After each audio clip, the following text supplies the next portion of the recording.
बात इस वक्त एक बहुत बड़ी ब्रेकिंग न्यूज की कर लेंगे। इजराइल पर हमास ने रॉकेट से ताबड़तोड़ बड़े अटैक किए हैं। धमाका इतना जोरदार था कि हमले के बाद लोग इधर उधर भागने लग गए। इजराइल में लोगों को घरों में रहने की अपील की गई है। गाजा पट्टी से इजराइल पर रॉकेट दागे गए। हमास के हमले में एक आदमी की मौत की भी खबर मिल रही है। इजराइल के पीएम ने जवाबी कार्रवाई का निर्देश भी दे दिया है और इजराइल में लगातार सायरन वार्निंग दी जा रही है। तो आपको बताएं, जानकारी जो मिल रही है, एक साथ हमास की ओर से, जो कि इस्लामिक चरमपंथी ऑर्गेनाइजेशन है, 5000 रॉकेट ऐसे हैं जो कि दागे गए हैं। और उन्हीं से जुड़ी हुई ये तस्वीर भी इस वक्त हम आपको दिखा रहे हैं। हालांकि इजराइल ने भी अब हमास को कह दिया है कि अब अंजाम भुगतने के लिए तुम भी तैयार रहो। इजराइल की तरफ से भी हमले का आदेश अब दे दिया गया है। तो ये दोनों ही मुल्क अब जो है वो युद्ध के मुहाने पर खड़े हैं। फिलहाल 3 तस्वीरें आपकी टीवी स्क्रीन पर देखिए, किस तरीके से 5 जो ये 1000 रॉकेट से अटैक किए गए हैं। एक आदमी की मौत हुई है, वहीं हमास की ओर से जिम्मेदारी ली गई है। और ज्यादा जानकारी के लिए हम रुक कर लेंगे, हमारे सहयोगी नीरज भी हमारे साथ जुड़ गए हैं। नीरज, गुरिल्ला वॉर जैसी स्थिति है, कहीं ऐसा तो नहीं है कि ये जो तूफान आने वाला है उसके पहले की शांति है?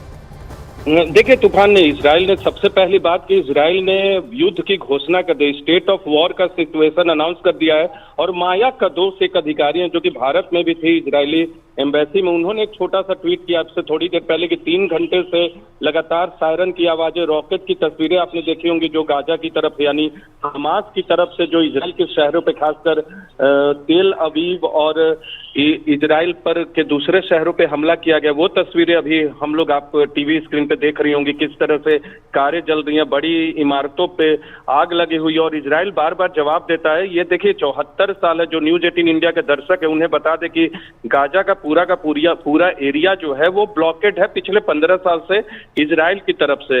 इजिप्ट ने भी ब्लॉकेट कर रखा है और इजराइल ने भी। गाजा में अनएम्प्लॉयमेंट बहुत है, हमास का कंट्रोल है वहां, और हमास की तरफ से बीच बीच में वहां रॉकेट दागे जाते हैं और इस लड़ाई में पैलेस्टीन भी शामिल रहता है। लेकिन ये हमला हमास की तरफ से नए ऑपरेशन के तौर पे किया है। पिछले 3 घंटे से लगातार स्थिति भयावह है और जिस अधिकारी का मैंने जिक्र किया, जो कि भारत में इजरायली दूतावास में डिप्टी चार्ज ऑफ मिशन थी, यानी डिप्टी थी वो यहाँ दूतावास में, उन्होंने कहा है कि वो लोग सुरक्षित हैं और हर तरह का अपडेट उनकी तरफ से दिया जाएगा।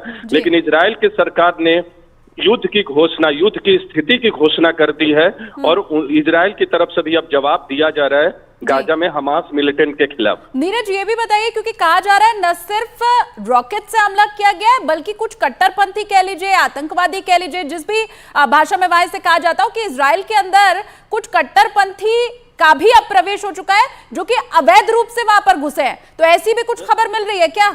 देखिए, 2007 से यानी पिछले 15 साल से हमास के कब्जे के बाद गाजा को ब्लॉक करने का एक सबसे बड़ा इजराइल का मकसद यही था कि गाजा से जो मिलिटेंट है वो प्रवेश न करे बॉर्डर एरिया से। लेकिन फिर भी कुछ ऐसे एरियाज हैं जहां से प्रवेश कर जाते हैं।